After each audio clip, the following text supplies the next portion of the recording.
আমরা মনে করি যে আজকে সরকারি দল হিসেবে তারা যে সংবিধান সংস্কার পরিষদের শপথ নিল না, এটা গণভোটের যে গণরায় এসেছে হ্যাঁর পক্ষে, সংস্কারের পক্ষে, গণভোটের যদি হ্যাঁর পক্ষে রায় আসে তাহলে শপথ হবে একই অনুষ্ঠানে, সুস্পষ্টভাবে আদেশে লেখা আছে একই অনুষ্ঠানে নির্বাচিত যারা সংসদ সদস্য হবে তারা সংস্কার যে সভা, সংস্কার পরিষদের সদস্য হিসেবে শপথ নেবেন এবং একই ব্যক্তির কাছেই তারা শপথ নেবেন এবং পরবর্তীতে কার্যক্রম আগাবে। ফলে আজকে যে তারা শপথ নিল না, এটা কিন্তু তারা সিগনেটরি ছিল।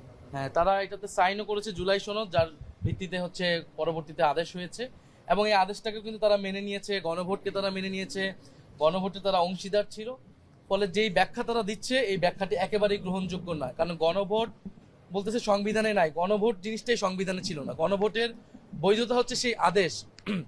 ফলে সেই আদেশ সবাই মেনেই আমরা এই নির্বাচনে এবং গণভোটে অংশ নিয়েছি। ফলে এখানে একটা আইনি এবং সাংবিধানিক সংকটও তৈরি হলো। আমরা জানি না এটা কিভাবে এটা নিরসন হবে। আমরা আহ্বান করব যে তারা দ্রুত সময়ের মধ্যে শপথ পাঠ করে এই সংকটের নিরসন করবে এবং জনগণের প্রতি কাছে যে আমাদের সকলের প্রতিশ্রুতি ছিল সংস্কারের পক্ষে, সেই প্রতিশ্রুতির পক্ষে কাজ করবে। ধন্যবাদ। আমরা এখন পরিচয় করে দিই আজকে একটা শব্দ বলতে। জি প্লিজ। খলিলুর রহমান সাহেব যে আজকে ইন্টারিম গভর্নমেন্টের উপদেষ্টা হয়ে বর্তমান সরকারে যোগ দিয়েছে, এটা অনৈতিক এবং তাকে ইন্টারিম গভর্নমেন্টকে সরকারে নিয়ে যাওয়াটা একটা অনৈতিক কাজ। আমরা এটাকে অনৈতিক মনে করি। কারণ ছাত্র উপদেষ্টারা কিন্তু পদত্যাগ করেছিল নির্বাচনের আগে নিরপেক্ষতার স্বার্থে।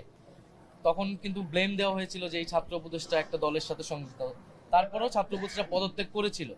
এখন খলিলুর রহমান উনি যদি এই বিএনপির সরকারে মন্ত্রী হন বা সরকারের অংশ হন, তাহলে কিন্তু এটা প্রশ্ন উঠবে যে আগের অন্তর্বর্তী সরকারে উনি তাহলে ওই রাজনৈতিক দলের পক্ষ হয়ে কাজ করেছেন।